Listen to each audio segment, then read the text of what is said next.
Hello wine swingers! Today we're gonna talk about unicorn wines. So what is the unicorn wine? It's every wine lover dream.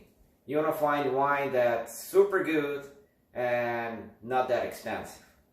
So if we're thinking about those $1,000 bottles of wine that we can find for $20, that's exactly what I'm talking about. And most people believe that unicorn wine doesn't exist, but it's not necessarily so.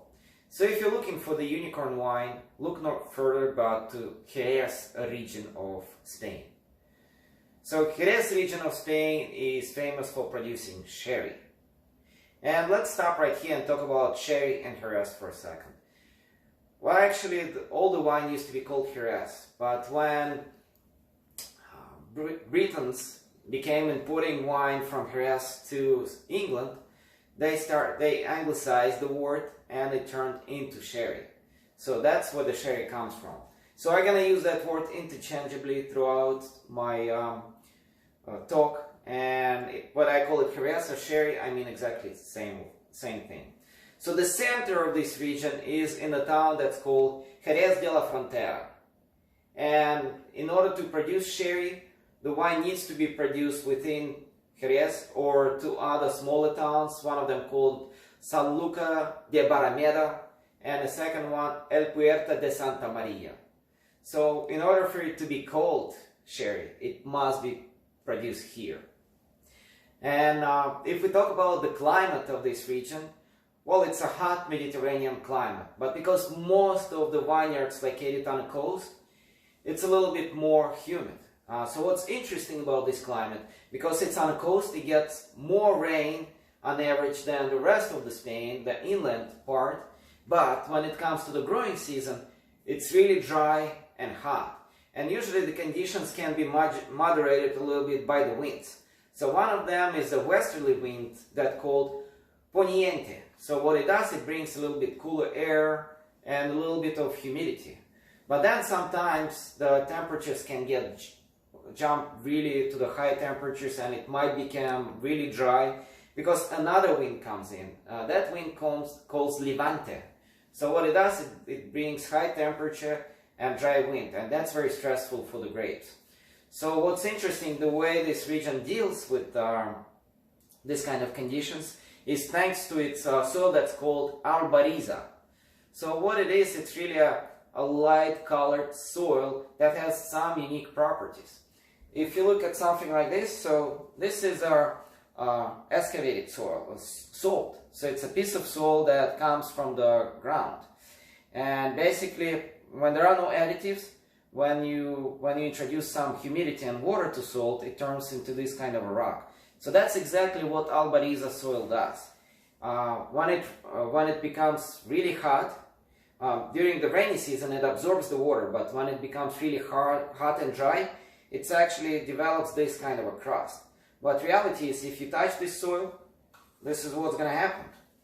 It's going to be just like this salt. So that crust, actually what it does, it protects the water that reserved in that soil, and it feeds that water that was stored there to the vines that are being stressed. So now that we talked about the soil, let's talk about the grapes. There are three kind of grapes that are allowed to be grown in Jerez. So the main grape is Palomino, and on its own it's pretty neutral grape.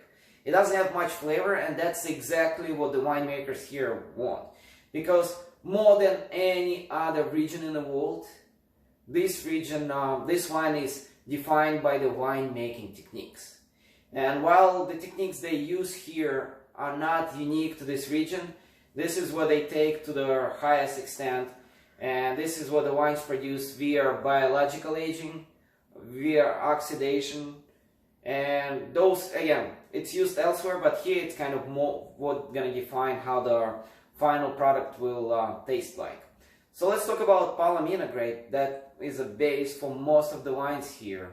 As I said, it's pretty neutral, and winemakers will ferment it to produce a pretty neutral wine that's going to be 11 to 12% ABV alcohol. And the fermentation actually happens at pretty high temperatures for white wine. It's about 20 to 25 degrees Celsius, and that's high, but that's actually what's going to happen here. They're going to end up producing a pretty dry and neutral wine. So the second grape, which is this sweetest grape in the world, it's called Pedro Jimenez. And typically what you're going to see on the bottles, it would say PX. So when you see PX, that's Pedro Jimenez. And it's used to produce naturally sweet wines. And the last grape that's grown in this region is called Muscat of Alexandria. It's also, very little of it's grown, but it's also used to produce the sweet wines. And one interesting exception in this region, while all the grapes must come from here, there is one exception.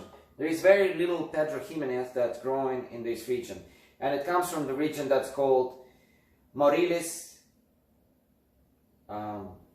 Mantia Moriles region. So that's the only exception in growing this grape. So they come a little bit from outside region, but still produced here. So the next time when we're going to come back, we're actually going to talk about Solera system. And that's the system that's used to produce this wine. We're also going to talk about different styles of wine. So it could be produced as a dry wine using a biological aging like manzanilla here. It's a dry wine. This one is also a dry wine, but it's a different style. It's produced using the oxidation process, and it's called Olorosa. And finally, we're going to talk about something like Pedro Jimenez. Pedro Jimenez, or PX, is a naturally sweet wine. So till the next time, keep wine swinging with us.